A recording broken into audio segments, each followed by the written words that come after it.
welcome to this program of the Book Festival. We are members of Reading Aloud, a poetry reading group based at the Iowa City Senior Center.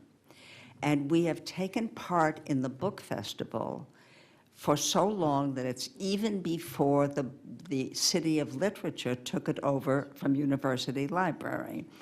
And I'm glad to say that John Kenyon, who welcomed us under the umbrella, literally under the umbrella of the Book Festival, the first year we read in the Book Festival, we read out of doors in a howling wind. I'm exaggerating only slightly, but it was challenging. But today isn't so challenging. We're in this nice room at the library. We are coming here not as writers like most participants at the Book Festival, but as readers of poetry. And we have been doing this for a long time. Our group started in 2005. And we did, however, honor the fact that it's a book festival. Our job was, each of us selected a single book by one poet and to read poems out of that book. The readers today are, and you can just wave when I mention your name, Carrie Malone, Betty Norbeck, Kathy Mitchell, Chuck Felling, and Mary Gutman, and I'm Ina Lowenberg.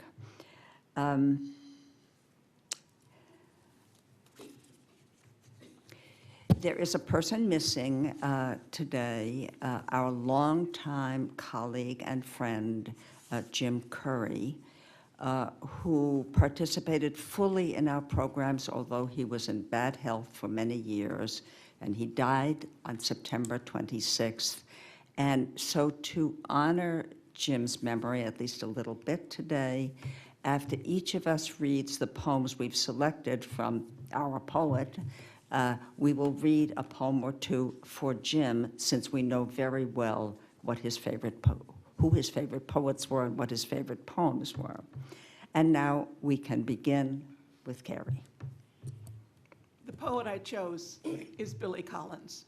He was the poet laureate from 2001 to 2003. And his poems are quite humorous, but also very heartfelt. The New Yorker says of him, a poet of plenitude, irony, Augustan grace. The country. I wondered about you when you told me never to leave a box of wooden, strike anywhere matches lying around the house because the mice might get into them and start a fire. But your face was absolutely straight when you twisted the lid down on the round tin where the matches, you said, are always stowed. Who could sleep that night? Who could whisk away the thought of the one unlikely mouse padding along a cold water pipe behind the floral wallpaper, gripping a single wooden match between the needles of his teeth? Who could not see him rounding a corner, the blue tip scratching against the rough-hewn beam, the sudden flare, and the creature, for one bright, shining moment, suddenly thrust ahead of his time, now a fire starter, now a torch bearer, in a forgotten ritual, little brown druid illuminating some ancient night. Who could fail to notice, lit up in the blazing insulation, the tiny looks of wonderment on the faces of his fellow mice, one-time inhabitants of what once was your house in the country?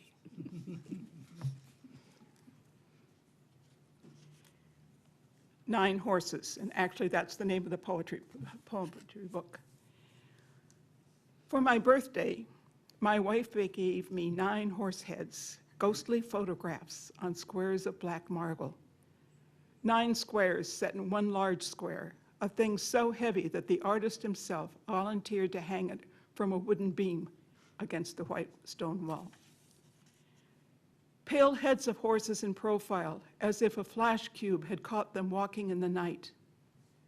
Pale horse heads that overlook my reading chair, the eyes so hollow they must be weeping. the mouths so agape they could be dead. The photographer standing over them on the floor of straw, his black car parked by the stable door. 9 white horses, or 1 horse the camera had multiplied by 9.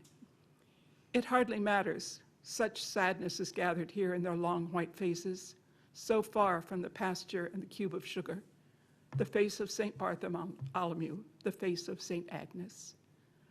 Odd team of horses pulling nothing. Looking down on these daily proceedings, look down upon this table and these glasses, the furled napkins, the evening wedding of knife and fork. Look down like a 9-headed God and give us a sign of your displeasure or your gentle forbearance, so that we may rejoice in the error of our ways. Look down on this ring of candles flickering under your pale heads. Let your suffering eyes and your anonymous deaths be the bridle that keeps us from straying from each other, be the cinch that fastens us to the belly of each day as it gallops away, hooves sparkling in the night.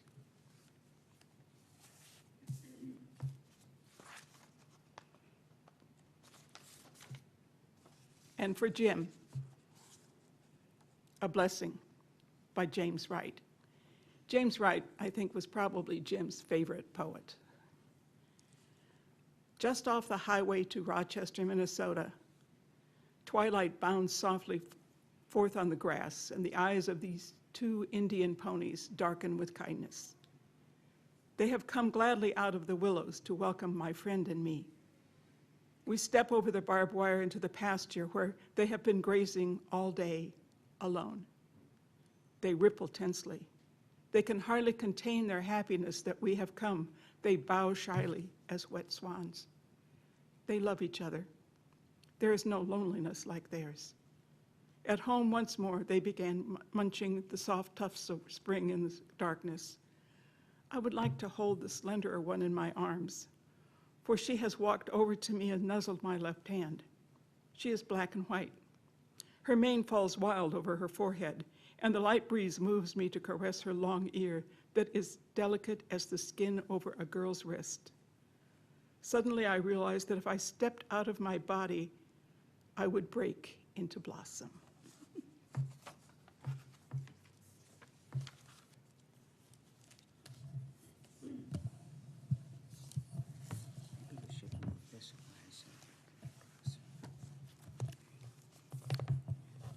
The poet I have chosen is Czesław Miłosz, and the book I've chosen is called Second Space.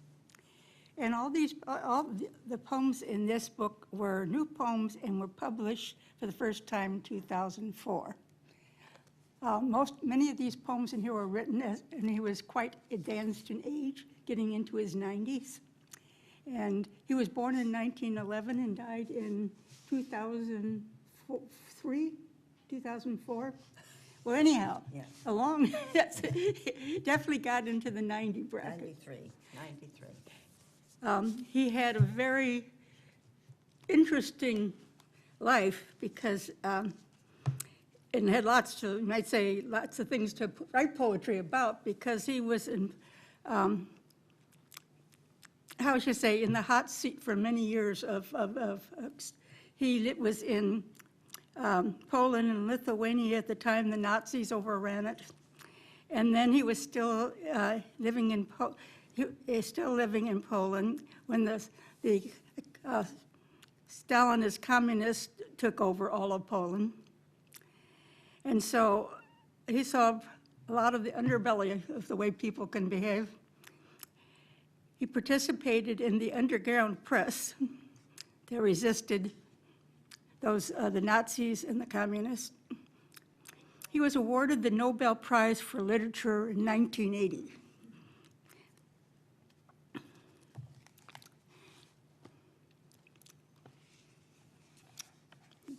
The other page of the cover says, "Few poets have inhabited the land of old age as long or as energetically as Miłosz, for whom this territory holds both openings and closings, affirmations as well as losses. His capacity In second space, reveals an artist peerless both in his capacity to confront the world's suffering and his eagerness to embrace its joys.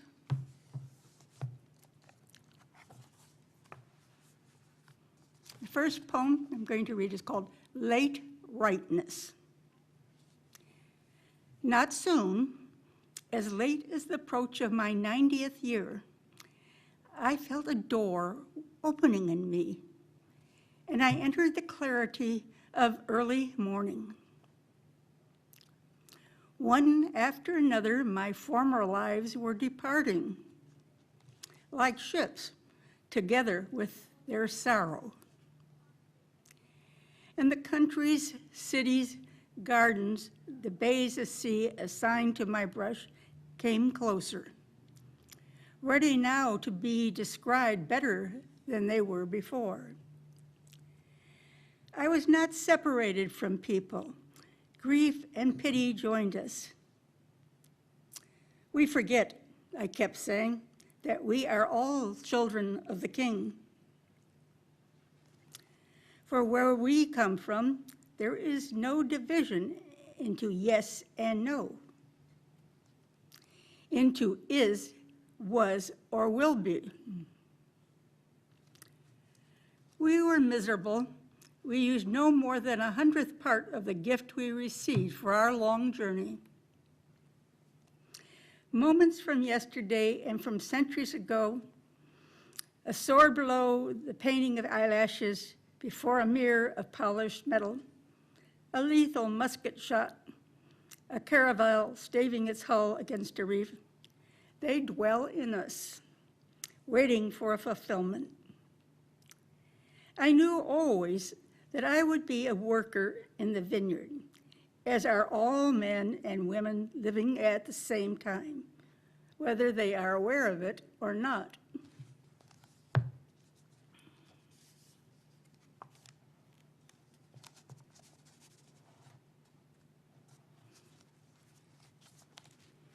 The second poem is called Scientist, and was obviously influenced by his resistance to the Nazis and their view of life.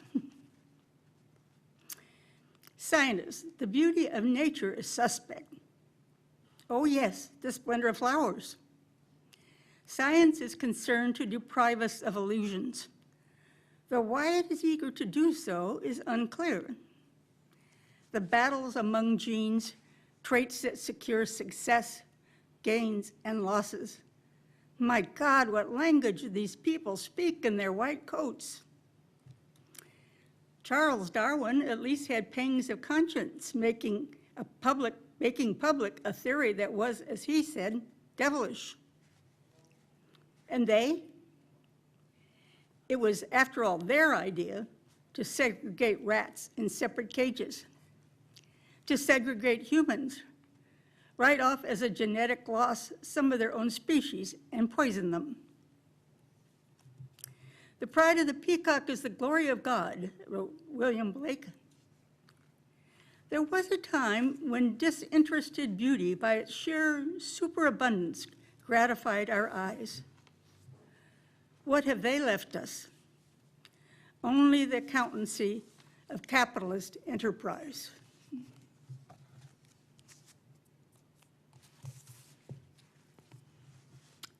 And now I read a poem for Jim, and this is also by James Wright. The title is Depressed by a Book of Bad Poetry, I Walk Toward an Unused Pasture and Invite the Insects to Join Me. Long title there. Relieved, I let the book fall behind a stone. I climb a slight rise of grass. I do not want to disturb the ants who are walking single file up the fence post, carrying small white petals, casting shadows so frail that I can see through them. I close my eyes for a moment and listen. The old grasshoppers are tired. They leap heavily now. Their thighs are burdened. I want to hear them. They have clear sounds to make. Then, lovely, far off, a dark cricket begins in the maple trees. I thought, when I chose Donald Hall as my poet, that it would be good for him to follow Milosz, because they both lived to be over 90, but I was wrong. Milosz lived to be 93, and Donald Hall, who died this past year, earlier this year, was 89. But it was in his obituary in the New York Times that I found a poem, Oxcart Man, that I really loved and will read to you now. In October of the year, he counts potatoes dug from the brown field, counting the seed, counting the seller's portion out, and bags the rest on the cart's floor. He packs wool sheared in April, honey and combs, linen, leather tanned from deer hide, and vinegar in a barrel hooped by hand at the forge's fire. He walks by his ox's head 10 days to Portsmouth Market and sells potatoes and the bag that carried potatoes. Flaxseed, birch brooms, maple sugar, goose feathers, yarn. When the cart is empty, he sells the cart. When the cart is sold, he sells the ox, harness, and yoke, and walks home his pockets heavy with the year's coin for salt and taxes. And at home by fire's light in November cold, stitches new harness for next year's ox in the barn, and carves the yoke and saws planks, building the cart again. That it seems to me such a lovely evocation of a life, simple perhaps, cyclical perhaps, but very, very nice. It's hard to explain, but I do like it. There is a puzzle in this poem, and that is that he has packed things that we never see him selling, and he has sold things we've never seen him pack.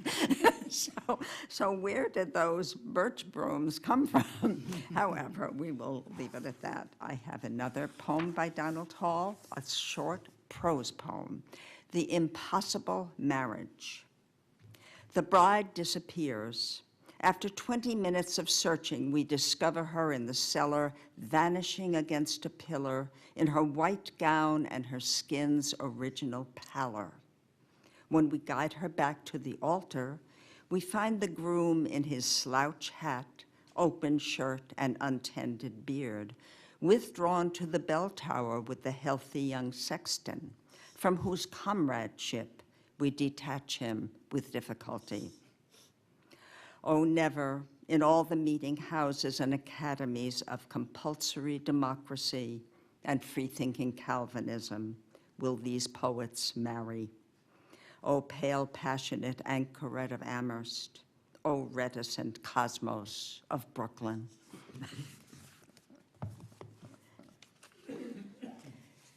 So now for Jim, 2 poems again by James Wright. And this one also has a long title. Lying in a Hammock at William Duffy's Farm in Pine Island, Minnesota. Over my head, I see the bronze butterfly asleep on the black trunk, blowing like a leaf in green shadow. Down the ravine behind the empty house, the cowbells follow one another into the distances of the afternoon. To my right, in a field of sunlight between 2 pines, the droppings of last year's horses blaze up into golden stones. I lean back as the evening darkens and comes on. A chicken hawk floats over, looking for home. I have wasted my life. Now, this poem by James Wright, I just have to make a comment, because Jim had a fondness for rather dark poems, and I don't like that line, I have wasted my life. It follows from nothing, but James Wright had a way of last lines that didn't seem to follow from anything. They're not always as dark as that. A Breath of Air by James Wright. I walked when love was gone out of the human town for an easy breath of air.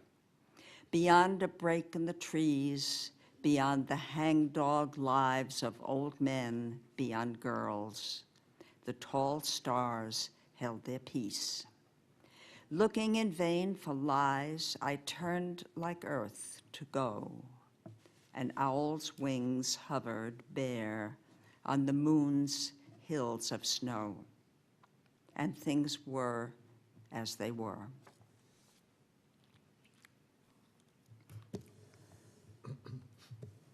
Well, good afternoon. I chose Tracy K Smith, who is this year's Poet Laureate of the United States.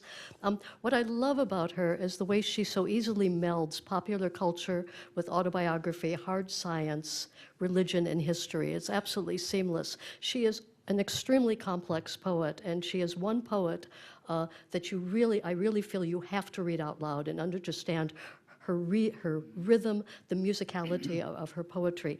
The poem I have chosen is Theft. I'm reading only one poem. It's quite long. It's from a 2007 book, also a major award winner, called Duende. I wish you could see its structure. I'm hopeful that you actually look at the hardcover at one time to see how she structures her poem, because it is quite unique the way she breaks this down. Before I read this poem, she does have a little paragraph of explanation because it is based on history.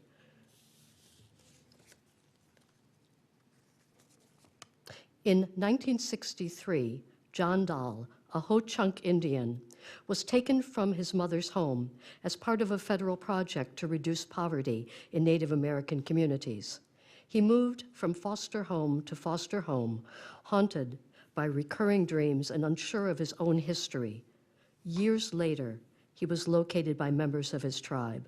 The word Ho-Chunk means people of the big voice, and this was from the Chicago Reader. Yeah, no, not yet. And the title is Theft. The world shatters through mother's black hair. I breathe smoke, tincture of sudden berries. Mother covers my eyes, but this heat is inside. It trickles out, a map of hot tears across my face, and rivers, my own rivers, pushing out from the desert between my legs. Frantic birds lift off, and their flight takes me.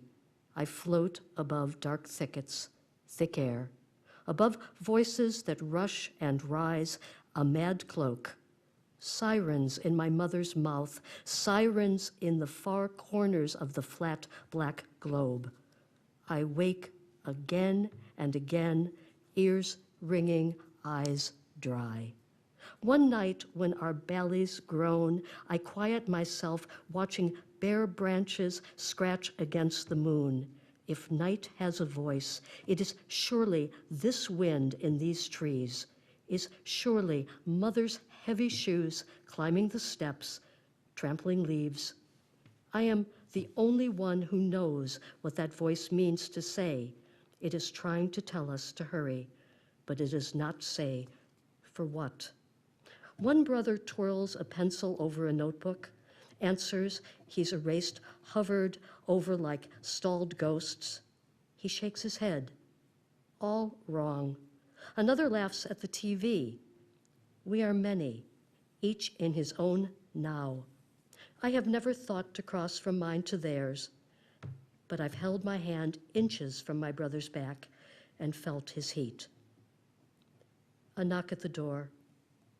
The walls cough again, and mother doesn't ignore it. I feel what the moon must feel for the branches night after night. This can't go on. Come in. Then I watch our house come undone and mother gets smaller, and the road ahead like a serpent racing into pitch. In the station, we get blankets and a civics lesson. We get split up. All night, the drunks and devils sing, rattle. I live in the house behind the chain link fence, with smoke stenciling the sky above the roof, in a room with 3 boys and a window that wheezes winter. I wear my hair shorn. The mother here leans against the kitchen counter, scrubbing forks and bowls. staring into steam. If you interrupt her, she'll surprise you with an elbow, the back of her hand. Her fist squeaks in yellow gloves. I live in Chicago, in America. We have rules.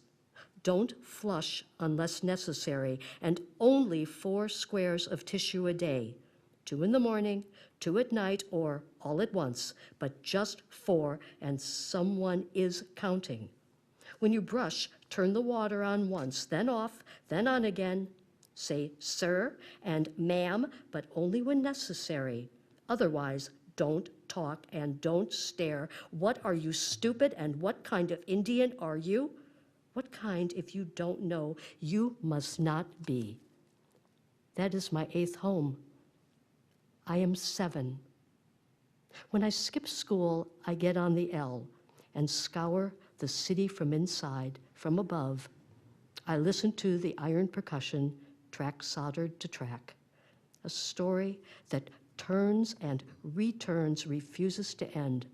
I write it down. I'm in my seat in the first car. A hologram in the window in the battered doors. A stick figure in the chrome poles. I reach for myself, grab me by the neck. What do I hear? Time. What does it say? I can't tell. What does it sound like? It sounds angry. Why angry? Because we keep it waiting. When it's not waiting, it is always begging us to go. I get off the train, walk backwards over bridges, watch perspective diminish, watch my breath, my IDs hover and drift in perfect clouds. They'll drop eventually, mingle with a river or lake, might even one day make it back to me as rain, maybe, or a tall glass I drink quickly, blind with thirst. I shout my name into the traffic, and if my voice is big enough, someone will hear it.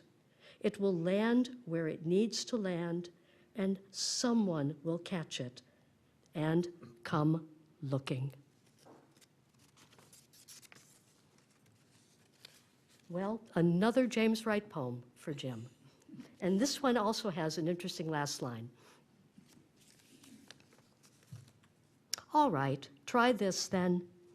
Everybody I know and care for, and everybody else is going to die in a loneliness I can't imagine and a pain I don't know.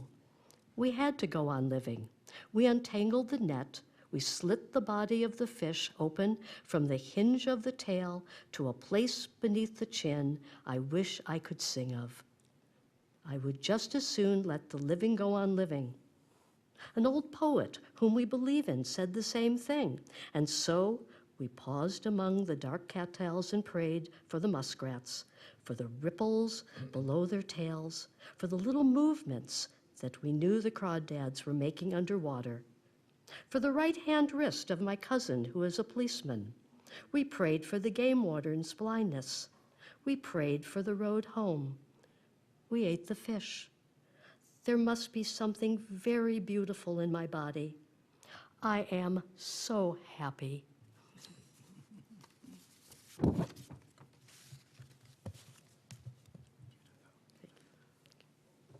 I'm going to read a poem from Henry Wadsworth Longfellow.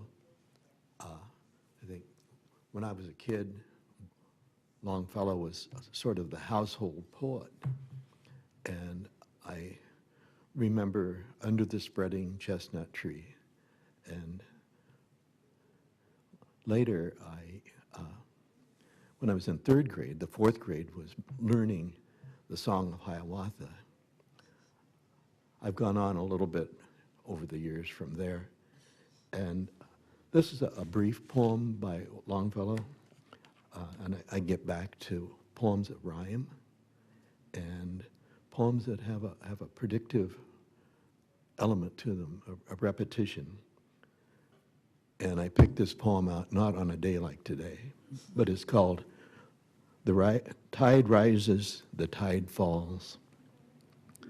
The tide rises, the tide falls, the twilight darkens, the curlew calls. Along the sea sands damp and brown, the traveler hastens toward the town. And the tide rises, the tide falls. Darkness settles on roofs and walls, but the sea in the darkness calls. The little waves with their soft white hands efface the footprints in the sands, and the tide rises, the tide falls. The morning breaks, the steeds in their stalls stamp and neigh as the hostler calls. The day returns, but nevermore returns the traveler to the shore, and the tide rises, the tide falls. Jim liked James Wright, but I think he was equally fond of Gerard Manley Hopkins. And I met Gerard Manley Hopkins when I was in a college rhetoric class, part of the liberal arts requirement. And I ran into these poems, and I got an appointment with the teacher of the poetry class saying, what gives, what goes on here? Because this is much different. Gerard Manley Hopkins was a priest and a scholar, and his themes were nature and religion. He was one of the Victorian poets, and he does different things with the rhythm, and I think he invents words. But Jim's poem, Binsey Poplars, was written in 1879 and was part of a program where he brought this poem in the environment, and I'd not heard it before. The Binsey Poplars. My aspens dear, whose airy cages quelled or quenched in leaves the leaping sun, and felled, all are felled, of a fresh and flowing folded rank, not spared, not one, that dandled on a sandaled shadow that swam or sank, on a meadow and river and wind-wandering, weed-wending bank. Oh, if we but knew what we do when we delve or hew, hack and rack the growing green, since country is so tender to touch, her being so slender that, like this sleek seeing ball, but a prick will make no eye at all. Where we, even when we mean to mend her, we end her. When we hew or delve, after comers cannot guess the beauty bin. 10 or 12, only 10 or 12 strokes of havoc unselve the sweet, a special scene, rural scene, a rural scene, a sweet, a special rural scene.